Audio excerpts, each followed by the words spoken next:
Good evening and a very warm welcome to our 8 live viewers on this week's edition of Grumpy Old Spurs, a show where we talk about the gift that keeps on giving to people of our persuasion, grumpy people.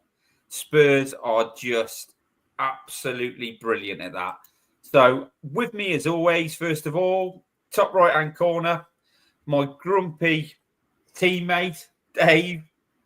Change of plant in the front room, bit of feng shui. Did it work?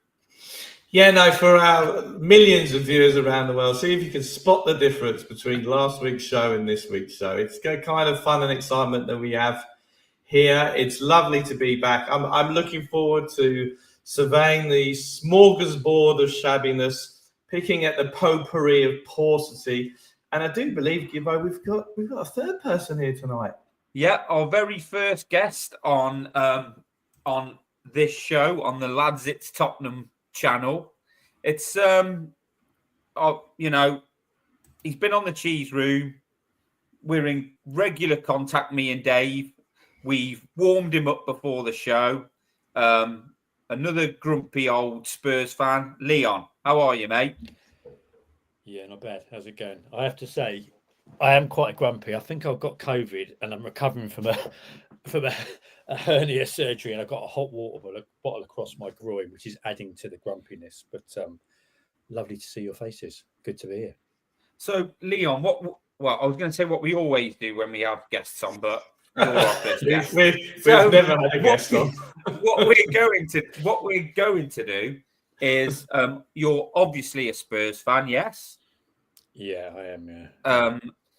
So what we're always going to ask is, what was the very first time that Spurs made you grumpy?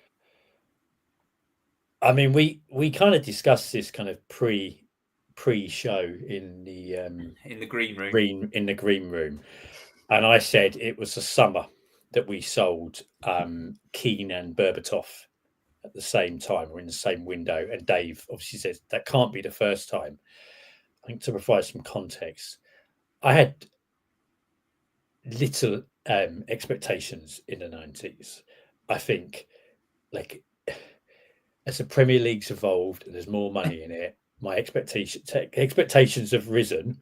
And the summer Levy sold Berbatov and Keane was the first time that I was really kind of proper. Can I swear?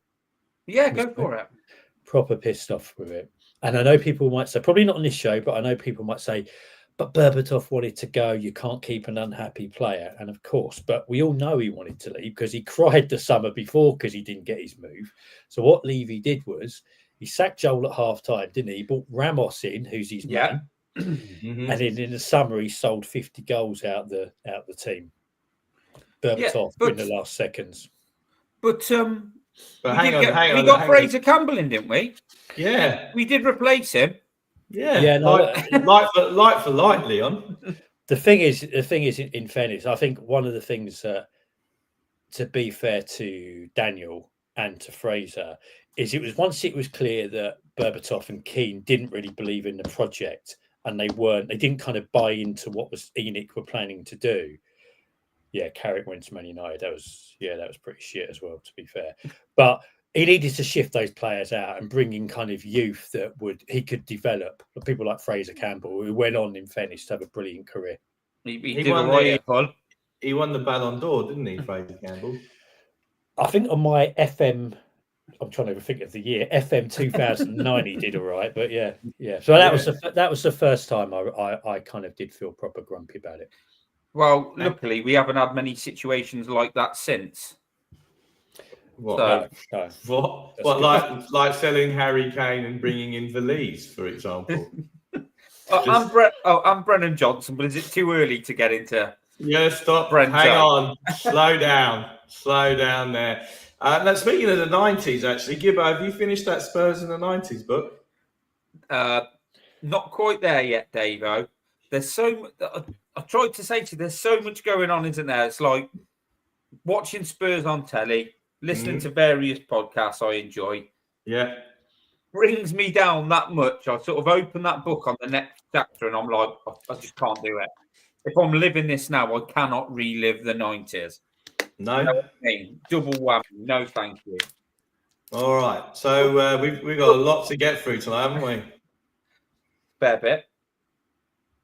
So I think maybe we should start. Let's take us back. Would you like me to do that for you? Yeah. Come on. All right. Okay, guys. Let's just close your eyes. And everyone overnight. Oh, we've already, like, every time I speak, we lose people. And again, we've done it. So let's go back to August 2023. Let's look at Burnley away, and we're rampaging. Manor Solomon doing a great job. The Spurs fans are singing, "We've got our Tottenham back." The camera pans to Daniel in the director's box, sit there smugglingly happy. Ange is there. It's how we do things, mate. We're all happy. The sun is shining. And as he was asked at the fans forum a couple of days later, what's the difference? We've got our Tottenham back. So this is where we were. Yeah. So this is the birth of Ange Ball. Now Yeah. let's get into it. So what do you want to know, Dave? How we felt at the birth of Ange Ball? How did you feel? Well, we'd obviously had another really long sort of manager hunt, hadn't we? And I mean, he came in. He talked the talk. We were winning games. We were playing squash. Top of the table. We were playing squashbuckling football. He was getting manager of the month. And at that time, everything was hunky-dory. Those first 10 games were the halcyon days, as you would say, of Ange Ball. But then, obviously, managers started doing other clubs started doing their due diligence. No. We're just back. Stay there. Okay. Stay in the moment. So, yeah, all going well. Even winning games we probably shouldn't have.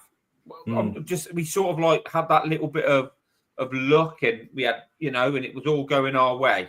Mm-hmm. So yeah, at that time you're thinking, we'll have some more of this, please. On to Leon. Leon, you were at the fans forum, weren't you? You had that special invite. I think if there was one person that wouldn't be allowed to go to that, it's probably me, in fairness. So, Ange, I thought it was a ridiculous appointment when we hired him. I just couldn't get my head round hiring a guy with limited to little top flight experience coming from Sky. You want to say Australian, don't you, Leon? Go on. You're in a safe space. Come on now. No, I love the Aussies. I don't mind any nationality. I thought it was a bad appointment. I just couldn't get my head around it, and I thought it was one of those where no sensible manager wanted to work with Levy or was prepared to. But I have to say, even before Ball was kicked, I thought he was brilliant in the press conferences with the Kane situation. Like, it was obvious he was going to go, but he was still there, and that was dragging on. And you knew Levy was going to do Levy things and wait to the last moment and then let him go, which he did, of course. And Ange had kind of won me round before a Ball had kicked. I thought he was great. We had those first 10 games, and as Gibbo said, like, we had a couple of lucky results. I think the Liverpool one, when we got the goal, it shouldn't have been a goal, was in there. But I also kind of think luck evens itself out, and you kind of make your own luck. I always believe that. So I'm not going to kind of dig him out for that. I think I would say the turning point, but the game against Chelsea where we have the players sent off, and I don't, obviously not blaming Ange for that, but then he does the high line where they're just, for what felt like nearly all the second half or most of the second half, they're literally on the halfway line.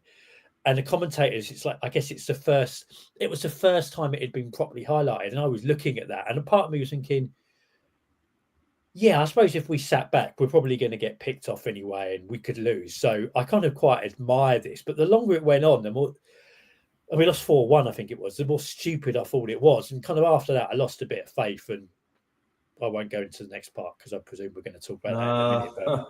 But yeah. But let's what for that last moment now. Let's breathe in the birth of Ange Ball. And Gibbo, what should we talk about next? Well, I think we should come to. So we spoke about the birth of Ange Ball at the start of the show. I think there's we've got a bit in the middle now. let's fit in what's happening at the minute, and then at the end we can discuss maybe the depth of Ange Ball. But I mean, first of all, like, if we're gonna let's ramp this up and start with AZ. I mean, what an absolute shit show. Speaking of shit shows, look at that. Yeah. Well, this is what I mean. I mean, just coming on to that, Dave. But this was billed as obviously as every game for weeks and weeks. We rested players against Man City, even though we were playing them in the week a week away or whatever, and ready for the Alkmaar game. And this is the biggest game. This is massive game, really big game. And they walk onto the pitch, and they haven't. And there was not even any enthusiasm for what the game was, how big the game was. You would never have thought it. And it's just like encapsulated by this. I said this free kick will be on this Christmas edition of Danny Baker's own goals in gaffs video. So obviously I took this picture from 3 towns down from where the ground was. But as you can see here, what a superbly choreographed move that was. In terms of the thoughts of my game, I went to the physio on Friday, and as a Spurs fan, and I only had 2 words for it. One of them was the word shit, right? I mean, every time we turn up for a big game, we never turn up. And, we had, listen, I always think, right, a lot of people, last season and this season, it's the same. Wait till we get our players back. Wait till Van der Ven and Romero back. Last season, we knew that when they got back, they weren't all that good because actually they've had bad injuries. I don't remember in terms of watching Tottenham all these years. Someone has been out with a bad injury. First game back, they're brilliant. And the next week, they're just settling back into things, right? And it was just the whole performance told me that we don't have a leader. We don't have a captain. We don't have a culture. And, they are 6th in the Eredivisie. But to be fair, they are in the Dutch Cup final. Over to you, Leon. Leon, just before we come on to it, can we just caveat it by saying we have had, no matter who the manager is, some very bad performances in games like this where we've shit the bed. I'm not going to stick up for them. I'm just saying. So whenever we say what we say, we totally understand that Spurs have been in these situations before in quarterfinals and last 16 in the Europa League, as Dave would like to put forward, where managers are in prison of the other teams, and we still churn out what we did. So we know that we're talking about right now. Leon, sorry, mate. Yeah, I think it was obviously different levels of opposition, but we look at the three games: the Liverpool game, the Villa game in the cup, as in both cup games, and then this, and it all felt quite samey. I don't think the players believe in what the manager's saying, because they went out there and it didn't look like there was a plan. They didn't look like there was much belief. And I might be wrong on this, and I'm sure one of our many thousands of live viewers can correct me. But did we not have a shot on target to the 75th minute or something? 83rd, wasn't it? 83rd. Okay, 83rd. How can? And I know it's only the first leg, but how can that be? How can that happen in our most important game of the season so far? Lack of confidence. Yeah, it's got to be. That's got to be part of it, because if you're not winning football matches, you're not going to feel great, are you? And our performances, bar the odd game, have been diabolical. Well, we don't win football matches, do we, Leon? Not consistently. No, we did have a run of 3 games. I think we won. Yeah. And then you look at, going off on a tangent here, but you look at the last 10 home games or whatever it is. We're not really picking up points, and we're getting beat. And yeah, I thought it was kind of end of days performance, but Miss-hit cross. Yeah, there you go. So it's a miss-hit cross from Odebear. It wasn't even an actual shot. Yeah, it was a piss poor performance. Really bad. Really bad. How grumpy did that performance make you both? So this is the thing that I've said this to Gibbo over the last couple of weeks. Where I'm at with it is, it didn't even make me grumpy because I just felt disengaged and disinterested with it, because we've got I am grumpy and I'm fitting right in. We've got an owner. We've got an owner that doesn't give a fuck about the football and is more concerned with F1, hotels, and lowering the wage bill. We've got a manager that's not. Sorry, say that bit again. So just a bit. I don't agree with you on that because it's look at that's the priority.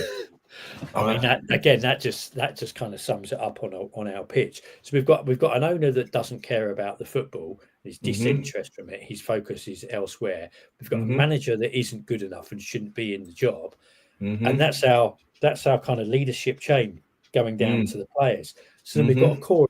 I actually think the squad. So my dog's walking around. I actually think the squad and team is better than what we're showing. But if the owner doesn't care and the manager isn't good enough and you don't believe it, I know personal pride comes into it, but you get those kind of performances. Well, we've seen that though, haven't we? Footballers now, more often than not, and not just at Spurs, at other clubs, when they tend to lose interest as a group, you can tell, can't you? You see it. That sets in. And like Phil's hit the net. I'm exactly like you, Leon. That's how I feel. Like there's no sort of like hands on the head or getting really annoyed. And I've said it for ages. When this was happening before, and me and you were probably not chastised, but people just weren't having it. They thought we were over the top. I say like winning is a habit, and so is losing. And we lose lots of games. That is the habit we're in, of losing games. We beat absolutely woeful Man United. We beat an Ipswich team who were probably a championship team, really. Yeah. And we dug in against. Look, I'll probably say we dug in against Brentford, and we managed to get. We managed to get a couple of goals. Yeah, he can't take no more. But like we're talking about performances and wins. And when people go through the wins column, one of those wins, can you remember, like, even Telford, how bad we were against... No, Tamworth, sorry. Can you remember how bad we were against Tamworth? We nearly lost that in the last minute. We were that bad. They should have knocked us out. Yeah, so this thing about the manager isn't a new thing. Even say for me and Leon. But that game, like... And then Maddison and Son got bought off, didn't they? And they were sort of like, you could see him gesturing to like same old thing. But Dave, I think we're going to come to it. Just quickly, the team selection, mate. That front three. Yeah, go on. Sorry, go on. The front three. I'm struggling to think of a worst front two or front three that I've ever seen at the club in that performance. Right.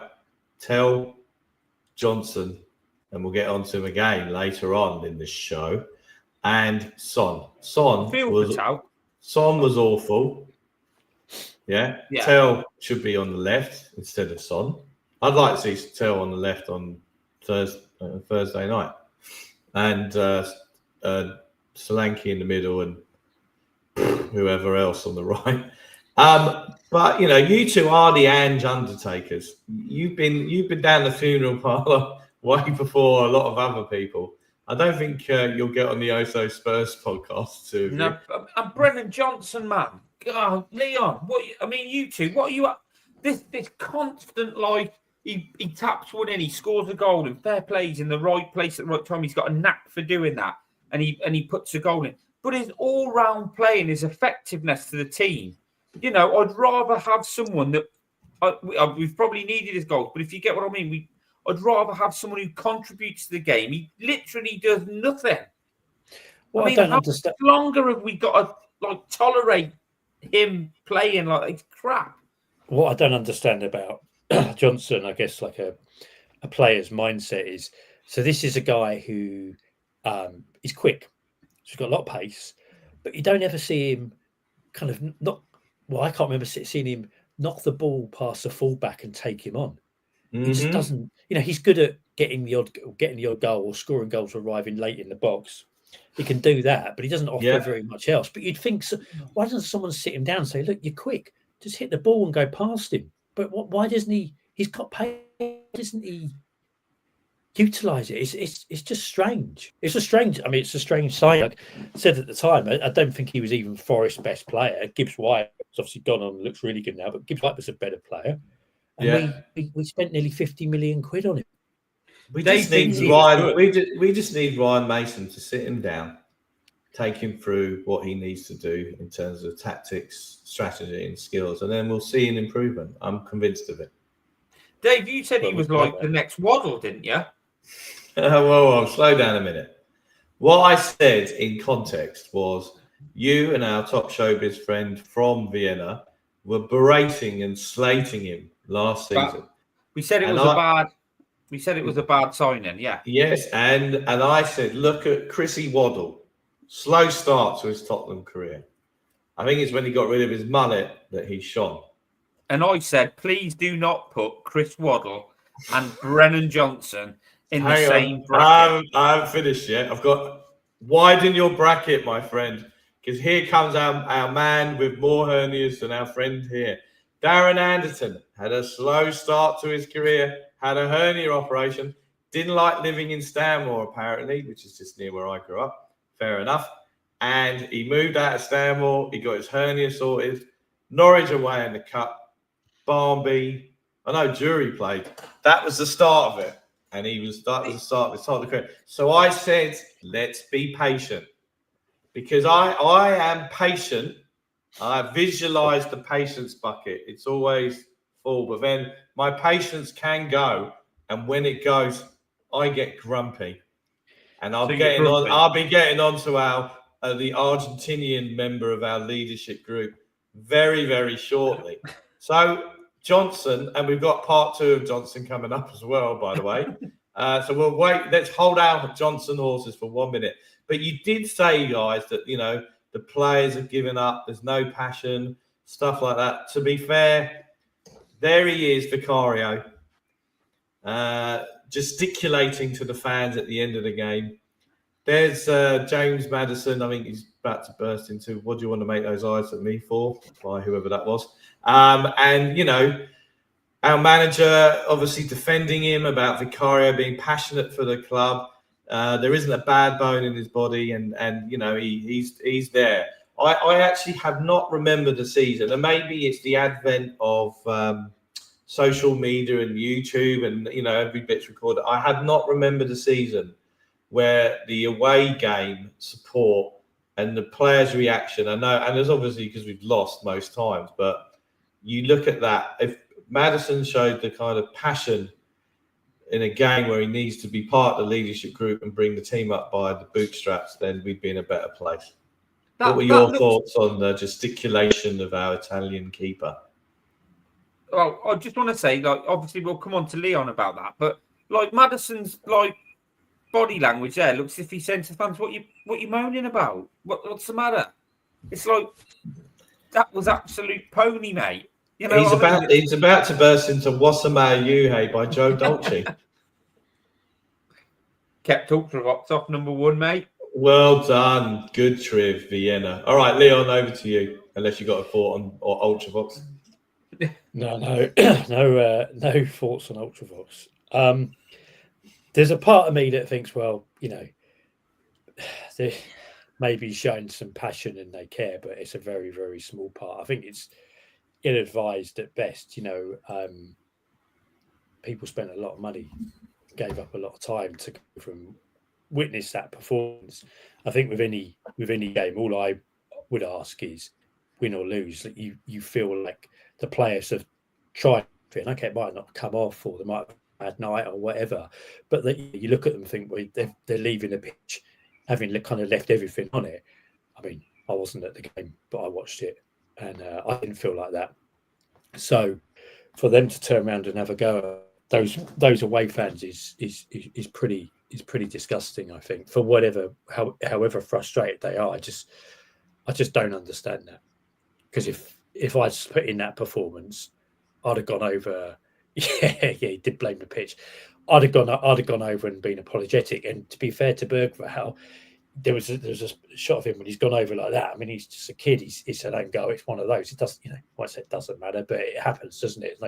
There's no blame on him, but he's kind of holding his hands up. But if I was a senior member of that team, I'd be over there apologising. I'd be making the rest of the players apologise as well. It's not good enough. No, absolutely. It's a continuous thing as well, isn't it? It's not just that one-off game, is it? Them fans are probably week in, week outers.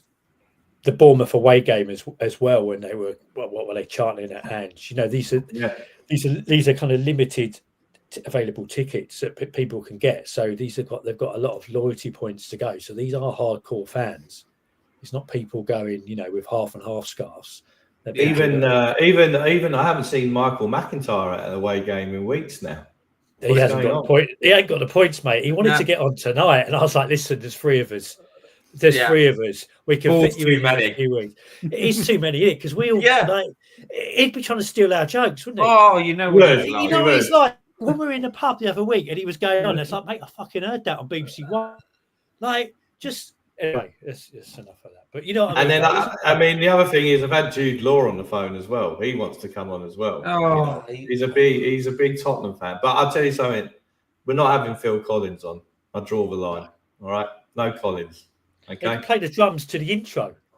Maybe you could do that. Anyway, what's the next slide? Do you know what it's time for? And Kerry made mention of it. It's time for Ange quote of the week.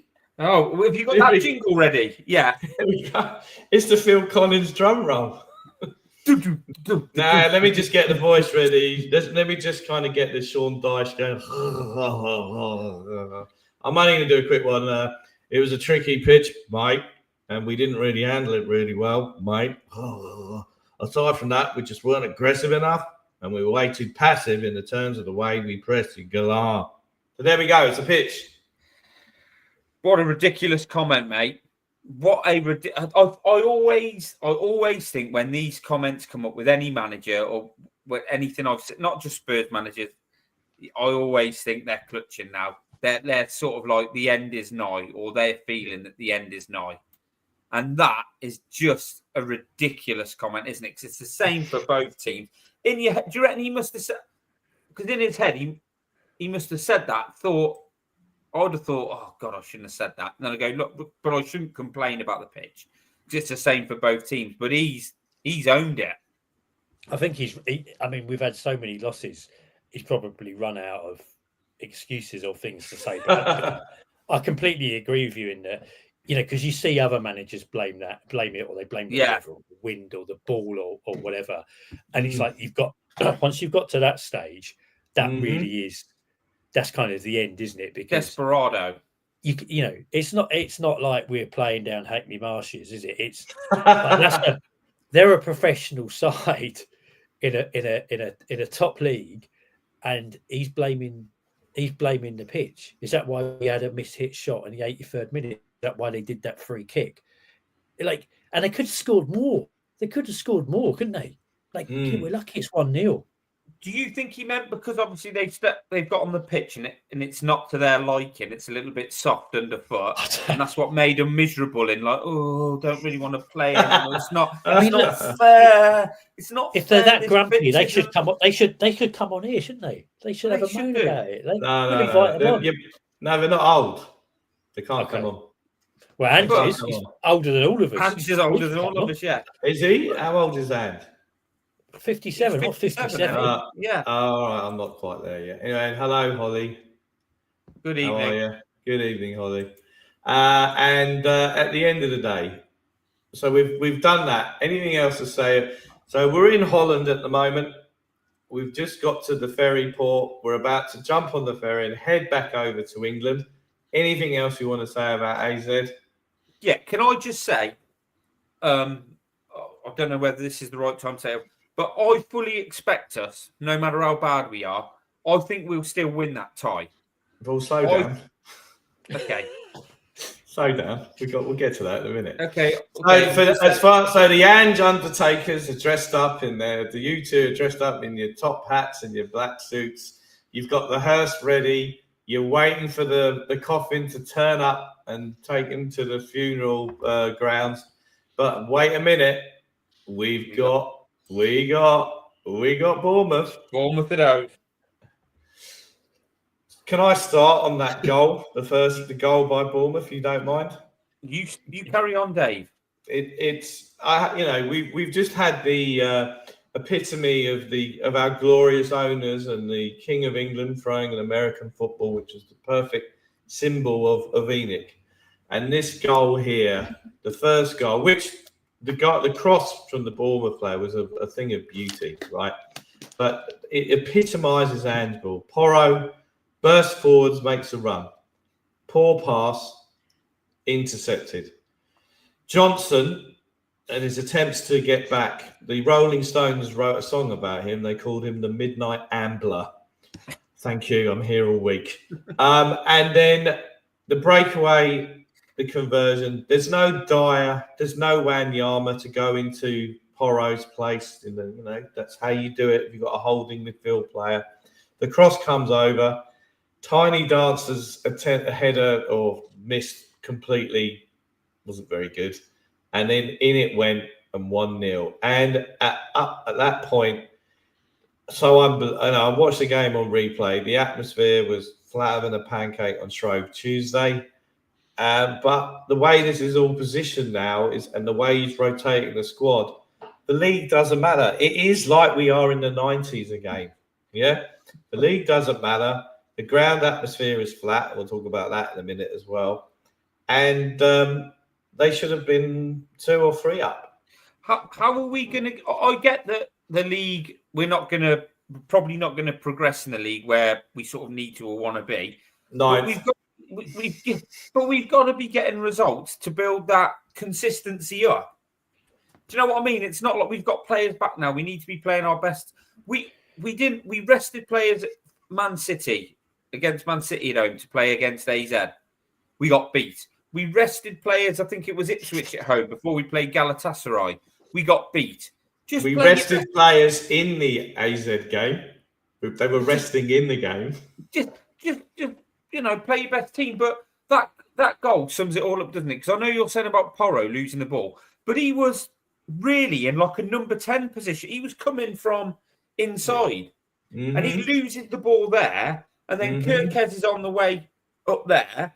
Every other player's sort of gone forward. But this isn't the first time that's happened. I mean, absolutely amazing cross. Tavernier is obviously on the run, knowing where it's come to, and just quicker thought than Spence, and has got him behind him. But that though, is he a member of the Tavernier family from EastEnders, like Hattie and all that lot? I'm not sure. I'm not sure. I'll Google it in a minute, or I'll ask that.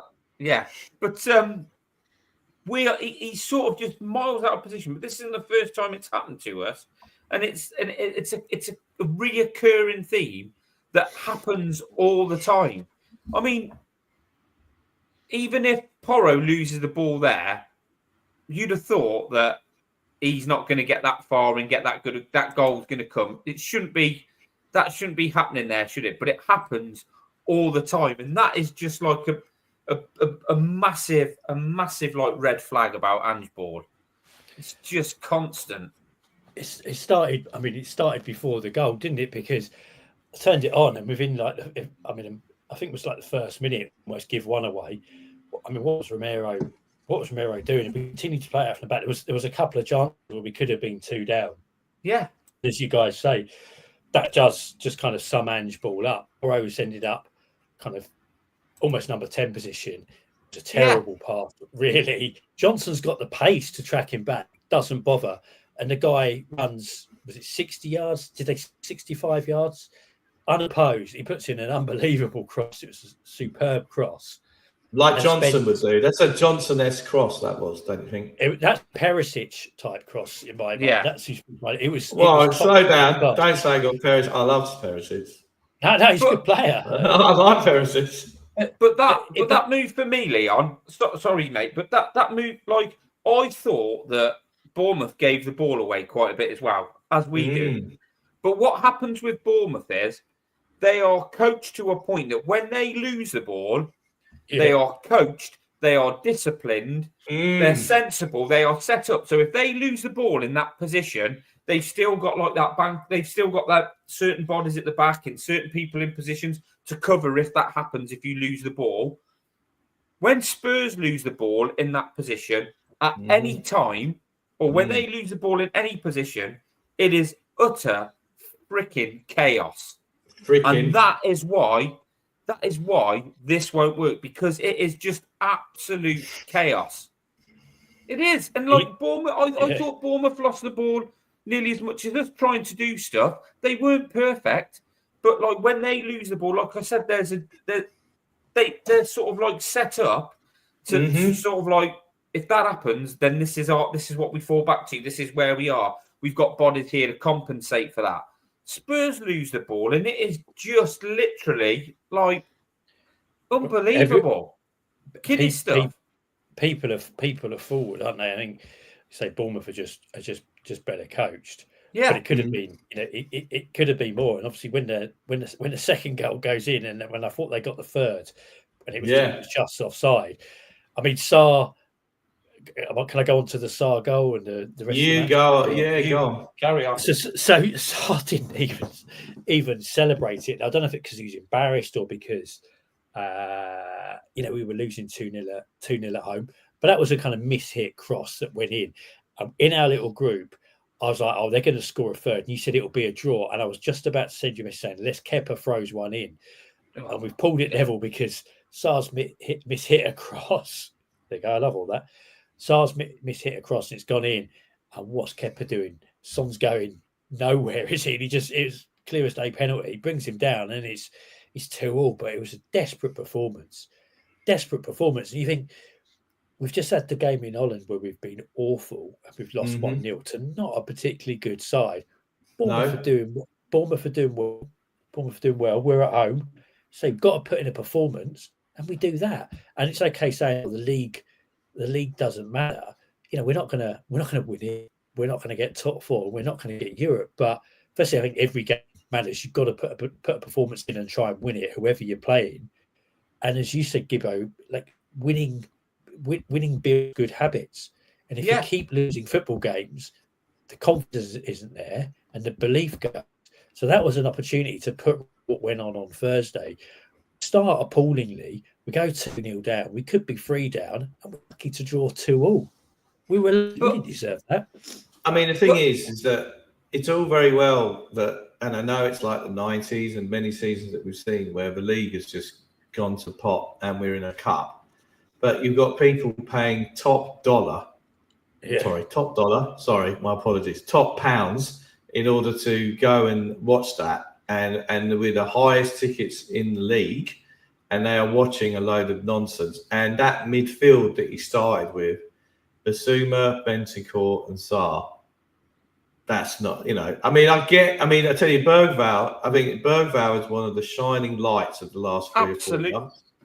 I mean, Kevin is on the brink of being blocked here. I mean, he can't have it.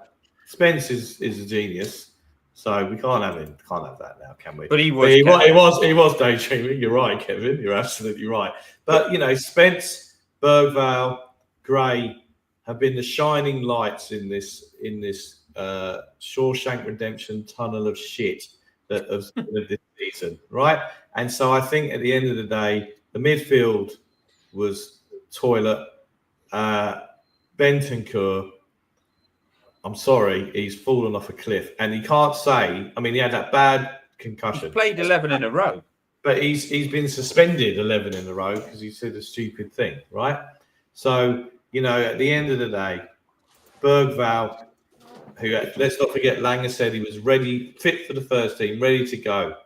Took him 4 months to get ready and fit for the first team. That's not on Bergvall, by the way. But he is a definite starter. But Dave, but like he doesn't know this. We're talking. These are all massive red flags as to where we are now, and the mitigation with the injuries and that. He doesn't know his best midfield. We are constantly making 2 subs at half time, more or less changing assist, changing players, changing a midfield. We're doing it all the time. We just check, like I said the other day. I said whatever team he picks against AZ in the week, I guarantee you he'll be making 2 changes at half time. Yeah, that's what always happens. He picks the wrong team all the time as well. And where is Mikey Moore? Where is he? He's had enough of him, hasn't he? Yeah. I will say on the midfield, I'm not defending Ange here, but maybe I am to a point. But it's not fit for purpose, is it? Because Basuma going back at Brighton, I thought that was a really good signing. He was a really good same. Me too. Brighton. And this is his 3rd season. He's had 10, 12 good games. He is lazy. He doesn't track back. He looks disinterested. He takes drugs. Like he shouldn't be at the club. So he takes drugs during the game. He brought his balloon out in the first half.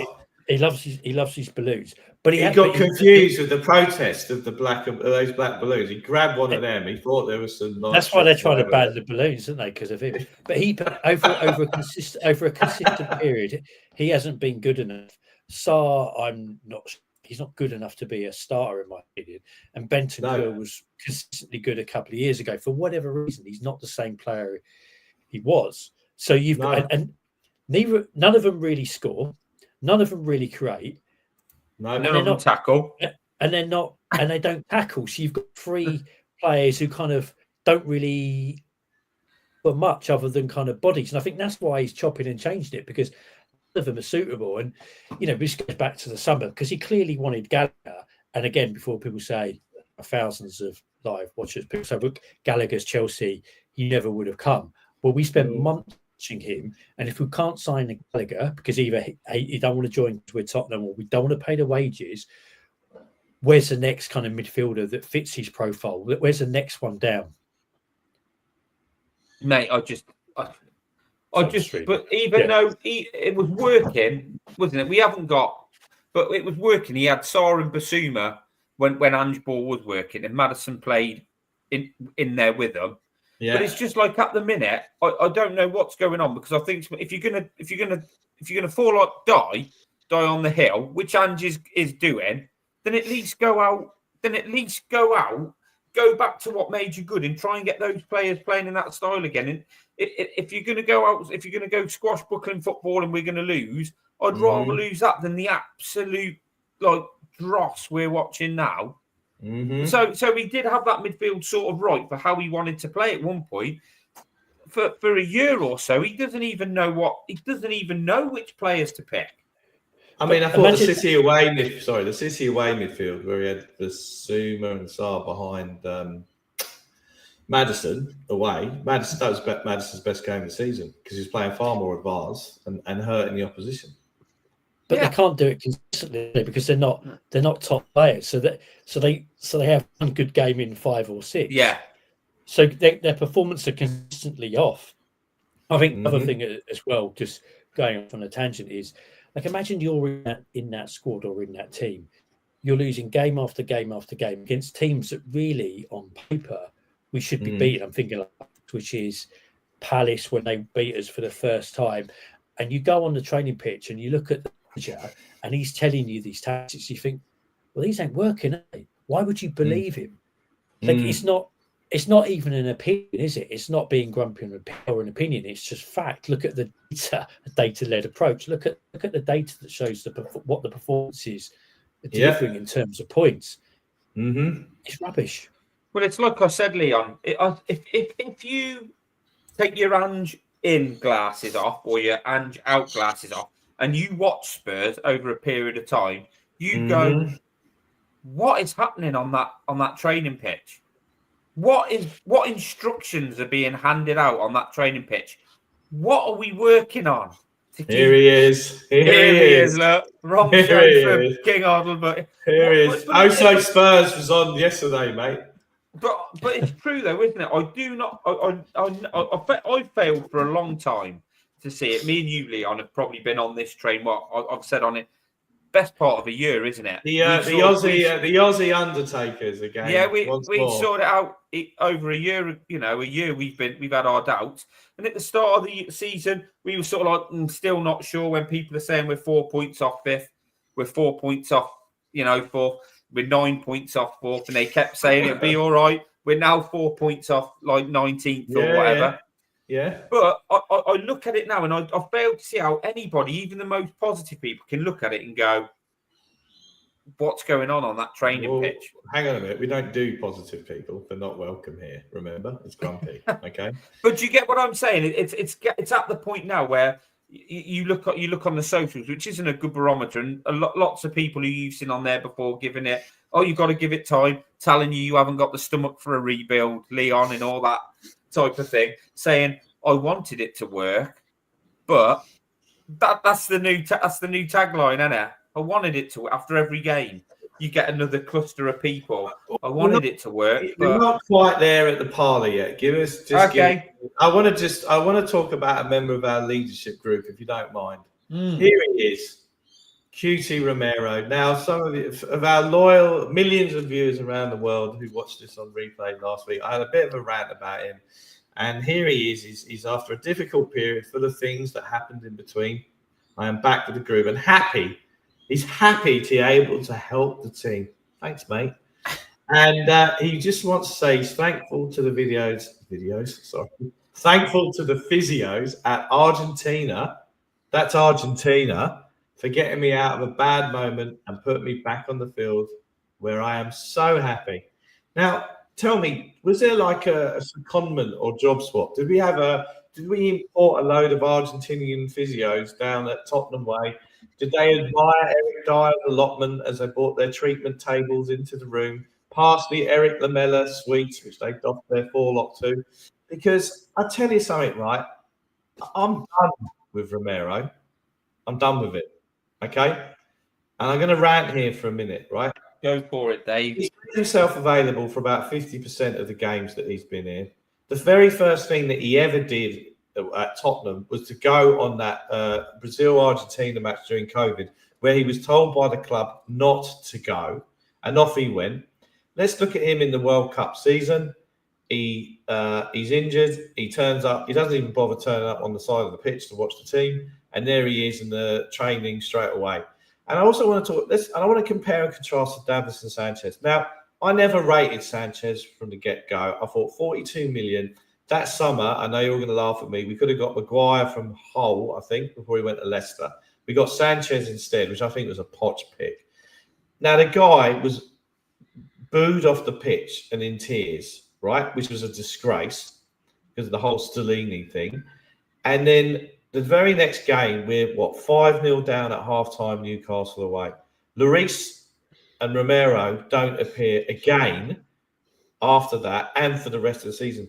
Sanchez goes on, and he actually did all right. He actually had the balls to come on the week after being booed off the pitch and show some fight. Whereas a member of our leadership group in that World Cup season was never seen again. He's made it. I always said from the beginning of his time here, he'll be the one agitating for his big move. He'll be the one kicking up. He's kicked. I mean, Levy put him on Ryanair via Helsinki on the way back from an international. He's kicked off about the club not buying any players. Well, fair enough. And he's now thanking personally the Argentinian physios, right? We have booed Hossam Ghali for disrespecting the shirt. We booed Ndombele for trudging off the pitch at half-time. He's a member of our leadership group. He's never bothered to learn English to do a post-match interview. Instead, kids are sent out to do the interview. I've had enough of him. Thank you. So, keep or sell in the summer, Dave? Let's keep him. Let him wind down his contract and let him go to Arsenal at the end of it. Yeah, Dave. That's the thing, and I've said, he's probably going to go, and it's probably for the best. I rate him. I rate him, mate, as a footballer, but it's just he's not invested at all. Great player, King Oddle hits the nail on the head. Highly talented. I think his attitude stinks towards Spurs. I'm not saying the football in general, but it's that. look, when you watch Spurs now, you can look at it and you just think to yourself, he's off, isn't he? Even at the start of the season, he was awful. Yeah, he was awful at the start of the season. Right? He's been poor this season. I think what I hit on Romero is I think he's a good player, but I got told a couple of years ago he was world class, and I'm not saying Toby was world class, but Toby was an exceptional central defender, albeit in a different system. Understand we had Wanyama and Dyer in front of it, but he was top class centre back. Yeah, I've never thought Romero was as good as him. Certainly not for Tottenham anyway. He may well be for Argentina, but he just I just think he is a player who. I just think he's a player. If he's disinterested in what's going on, his performances reflect that, and that's not professional, and that's not someone who should be part of a leadership group. He's off in the summer anyway. I guess the only thing is how much will we get from him, because his performances have been really poor all season, and he misses loads of games. He's not going to, we're not going to get top pounds for him, are we? Or dollars. I think we'll just. The aim will be to get more than we paid for him, won't we? Which, or somewhere around what we paid for him, at least get our money back to move on. Because apparently the building works were stopped on the ice fountain in the reception area of the hotel. So we need to get rid of Romero to finish that off before we begin work on the Werner wing in the hotel, because that's what we'll be doing on that one. So are we finished with Bournemouth, gentlemen? Yeah. Are we finished? Because let's just look at where we are in the. Let's have a quick look at where we are in the league. Oh, that'll lighten the mood. This takes. This is 1997. Okay, I'm taking this from 1997. 1997. Someone made a very, very good point on 606 this week. And to be clear, it wasn't me, before you two say it was me. I'm not being narcissistic. Is that 2 years ago, I think it was Brentford, Fulham and Forest all came up. The guy said, you survive 2 years in the Premier League and then you get to kick on. Now, he's obviously, he's got his data, is those three clubs. But isn't it amazing that in our game-changing season, and we are looking like we're spending 2 out of 3 seasons now out of European football, unless we win this cup, which we're not going to, that we have so badly gone backwards as a club. So just look at that league table one last time, ladies and gentlemen watching at home. Just bad decisions, isn't it? We've spent money. People will say but Spurs have spent money. It's how you spend that money. It's what you bring in, not how much you spend on those players to bring in. It's the quality of the players, and obviously you get better quality as well if you pay the wages. So just poor decisions is why we are where we are. Constant poor decisions. Bring that league table up again, Davo? Of course. Just for entertainment. So were you about to admire my snipping skills and copy and pasting? Is that what you're about to do?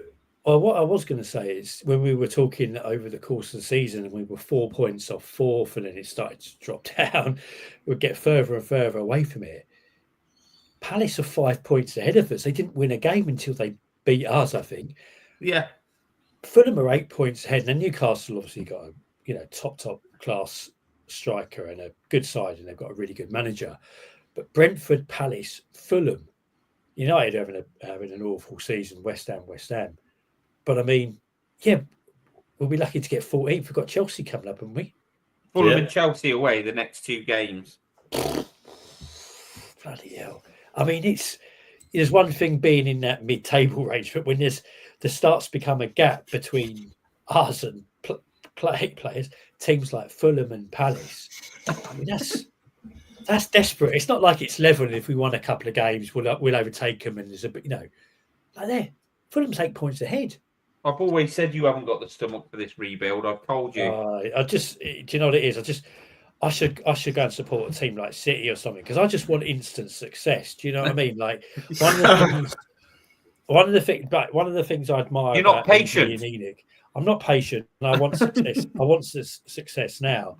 But Levy and Enoch are doing it the right way. Like They are. one of the things that concerns me is if we do spend more money, is we might do a Leeds or a Portsmouth. Yeah. And there's, like we've got to be careful what we wish for, because at least under Levy we'll never go bankrupt. And sometimes it's better the devil you know. Also, we wouldn't have, would we? If we were winning stuff, what would we do? Yeah. We And wouldn't have when the PSR things actually kick in, we'll see the benefits, because we'll be able to outspend other teams and pay more on wages. We'll be like the January window from last year, because that's when Levy won PSR by the fact that we got Timo Werner in on loan and we bought Dragusin. If that is not the benchmark of success, I don't know what is. The thing I'm most worried about the ENIC project at the moment is, where's the cinema? I thought we were getting a cinema. That's what I'm going to be protesting about, the cinema in 3 weeks' time. That's the change for Tottenham you want to see, isn't it? That's the change for Tottenham. I want to see a Police Academy season festival at the Levy Dome Cinema, and it's not happening. And I was on the phone to Michael McIntyre about it the other day, and he wants to do a stand-up special there for Netflix. Think about all the income we're going to get from it, and we can extend Werner's loan for another season. But if we can't get Michael McIntyre, just take a step down, see if we can get Bobby Davro. Is he still alive? Is he? He is, isn't he? Yeah, I think so. We'll dig him up. He'll be all right. Now, speaking of dig him up, and we don't just throw this show together. So my two friends here, the Ange Undertakers, who we're going to have. You can tell we've got Leon on. We've got a good guest who's prevalent on the socials. We're up to 44 live watching day. This is the Leon impact. Every time I speak, we drop off. Watch it, 44 now, we'll drop off. Right? It's the Leon impact, mate. You are 41. We've lost 3. There you go. Right? So, Ange Undertakers, we're ready. The body has been delivered. This is the death of Ange Ball. This week, will we be seeing the death of Ange Ball? It's AZ. We're under the floodlights. I won't make a bad mistake like predicting that Bentancur and Werner will score 2 goals. I know they're not playing. And here we go. It is this week, the week that we go out of the Europa, and then Sunday night, just after Spitting Image has gone out, we get the statement from the club thanking Ange and his staff, the Abraham Lincoln, Daniel Day-Lewis lookalike. He's gone, and Ryan Mason has been put in interim charge to the end of the season. Is this the end on Thursday night, gentlemen? I think we'll go through. I'm not saying it'll be pretty. I'm not saying it will be impressive, but I think we'll beat them at home. That I'm Ange out, and that's how it feels. He always pulls one result out and it just kicks the can down the road. It's like creeping death with this bloke. I think we'll go through, and then we've got Fulham and Chelsea. We'll probably lose those 2, and then do we come to like the next Europa League game, and then everything will be on that. That's how it will be, and then. So I don't think it will be the death of Ange Ball. I think it will be another crack in it, the performance. But like even keeping him, what's the point in keeping him till the end of the season? It's just bringing the players down even more and playing more shit football. But mate, we cannot go. For me, no matter what, we cannot go into next season with him. Even if he wins the cup, that's what United did with Ten Hag, and they sacked him. The body of work behind him should be enough to say enough's enough. Even if we do, as John says, he suspects it will go into the end of the season. No matter what, it should be thanks, but we're going to move on, because you look at it, mate. I think if we got an interim manager, they'd have as much chance as winning as Ange does at the minute. It's on its arse. The team's on its arse. The football we're playing. Anything that could just inject a little bit of belief and confidence into the players would give us more of a chance. But I suspect, like I said, he goes through this tie, and then we just go to losing a couple of games, and then on to the next Europa League being massive. I think if we go through, don't we get? Isn't it Frankfurt in the next round? Is it Frankfurt or Ajax? Well, I think they're up against Ajax at Ajax. So they go. So I think this week they're back at Frankfurt's If ground. they're competent, mate, we go out, don't we? We get beat. I'm not even sure we're going to beat them Thursday, to be honest with you. Because, and I'm not just saying this to try and be different. Yeah. No. Because every time we play, oh God, Southgate, Jesus. But yeah, I think Southgate would have more chance of winning that trophy than he does. I agree with you. But no, Southgate would probably get us to the final and then we'd screw it up. But there's no way I want Southgate in. But every time we play a team, and I think we'll get a result here, because every so often it happens, and you might give those wins do occasionally happen. It's the Aussie way. Every time I think we're going to do it, we don't, because I thought we'd beat Bournemouth. I thought, we'd put a performance in, and we were lucky. I don't know. I don't think we'll go through. So you think we're out? I think they'll beat us, and I think we'll play Fulham, and I think that'll be it. I think that'll be it. Do you think so? Would you sack him? Oh, and then we go into the international break, you see, before we play Chelsea, don't we? So that gives them a bit of breathing space if they wanted to do that. So, I haven't just said like every game's important, but the league is done. But I don't see any kind of value in him staying, because we just keep losing. We just keep losing games, don't we? Really. So are we saying Mason 3, the trilogy? I'm not sure. I'm not sure we go through Thursday, and I wouldn't back us. No, but what I'm saying is Mason 3. So we're going to get Ryan Mason, probably, but he needs to go in the summer as well. He can't be hanging around. But I'm not. On Thursday, I wouldn't be surprised if we won 4-0, but I also wouldn't be surprised if we lost 1. Which I know is a bit of a weird thing to say. I genuinely think it's like all the dice. That's it. Like we could get on a week. I just don't know. But I'll Matt Wells as assistant, he'll be charged. Yeah, good call. Yeah, it could be Matt Wells. But I'll say we'll go out. But Wells, you're saying we're out. We're out. Gibbo, what are we doing Thursday night? I think we're through. I think we'll go through. All right.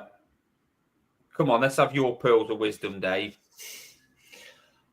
I think that we will go through on penalties. We'll go through on penalties. Brennan Johnson scores the 5th, and then he goes rushing off to the corner like Tony Parks did all those years ago, and then he's steamed over by the rest of and this is the Johnson Renaissance. The next game after that is beating Robinson on the left-hand side for Fulham. This is it. So let's just say that is the scenario, and we go through on penalties, and then we lose to Fulham and we lose to Chelsea. Surely, at what point do we go, look, this is our last chance? Do we stand more of a chance with this? The performances are getting worse. If we go to penalties, we could say the performance wasn't very good. Performances and results aren't improving. If anything, performances are getting worse. We need to win this trophy. Yeah. Do you think let's do something now, or do you just like give him the simple? Oh, I think he deserves the next game. Do I think he deserves the chance in the Europa? Or is it like, no, we want to actually win something? Let's make some difficult decisions. We might do that, but I don't think Levy would. I think if we do go through, I think he stays. I think he stays till we're out of the competition, and we're not going to win it because. But that tells you everything. That tells you everything about him, doesn't it? And his reign, and what's going on. He sacked Mourinho, albeit we were, really poor under 5 days. 5 days before the cup final. And the first thing they did was sack Graham before a semi-final of the FA Cup. Okay. Yeah. Yeah. So this isn't. I think sometimes people think of the think the owner's decisions are what we would do, because what we want is the best for the team, is best for the football club in terms of winning. There's loads of scenarios where Levy doesn't think like that. So what we might do, and other people might do, is very different from what our Lord and Saviour will do. Do we all agree that he will not be in charge next season? Because I genuinely, I cannot I cannot believe there's going to be a world where he is the Tottenham manager at the start of next season. I thought he should have been sacked based on Levy's history around Christmas time, and somehow he's hung on. We spoke Villa, about Villa, Liverpool. Because this is the difference, though, Leon. I'm serious when I say this. Is that throughout his reign, Levy has used directors of football, first team managers, coaches as his shield, and when the stadium turns, bang, out the door they go. Right. This is the very first time where the manager has got Levy as his shield, which is a delicious irony on several levels. But the reality is the only reason that he has not sacked him is that everyone will just regurgitate, we've got our Tottenham back. Simple, we've got our Tottenham back. And now the focus, and even at long last, the mainstream media are beginning to look at everything to do with our owners. And that, I think, is the big difference. Now, I did not want him sacked in the summer. I wanted to start a season for the first time in 6 seasons with the same manager, 2 seasons running. But the reality of the situation is that, unfortunately, and it does pain me because it's been great seeing an Aussie coach, coach the team that I love, that, in the leagues he's operated in, he's been able to get the best players he could get in the context of those markets that he deals in.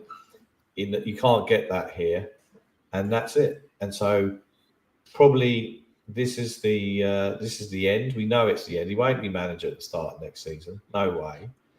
And I look forward to seeing Gareth Southgate take charge. Who genuinely, though, is seeing what's happened at Spurs in the last 18 months, should we say, Leon? Who genuinely is watching this, watching Ange, looking at his tactics, his team selections, the way he talks now, the way the team's playing, and thinks, I think he's going to turn it around. We just got to be patient.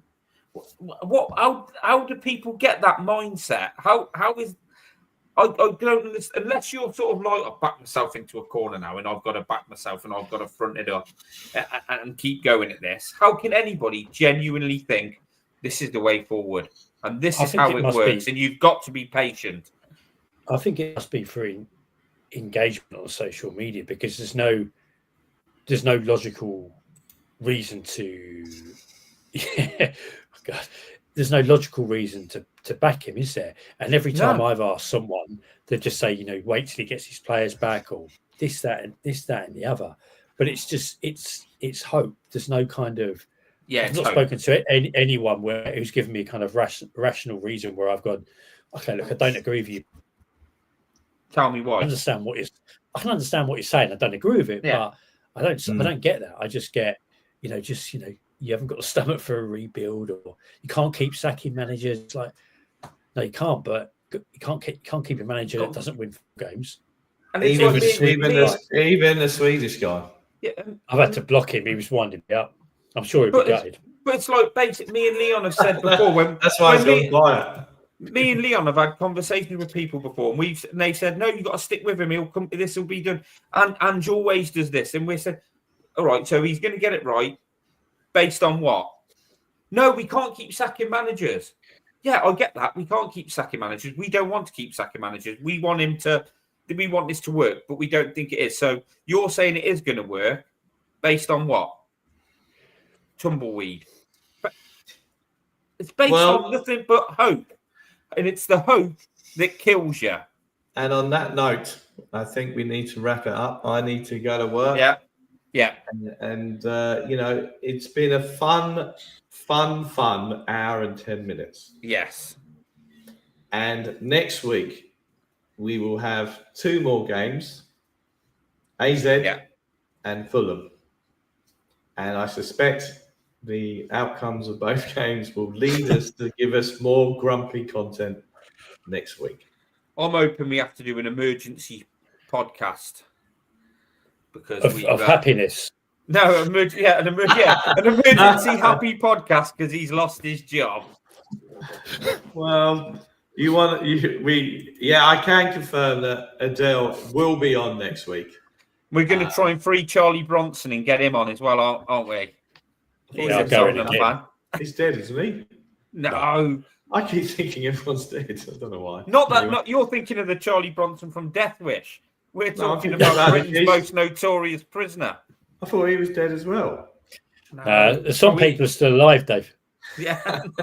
We are, just about. Yeah, we're still here. Annoying, isn't it?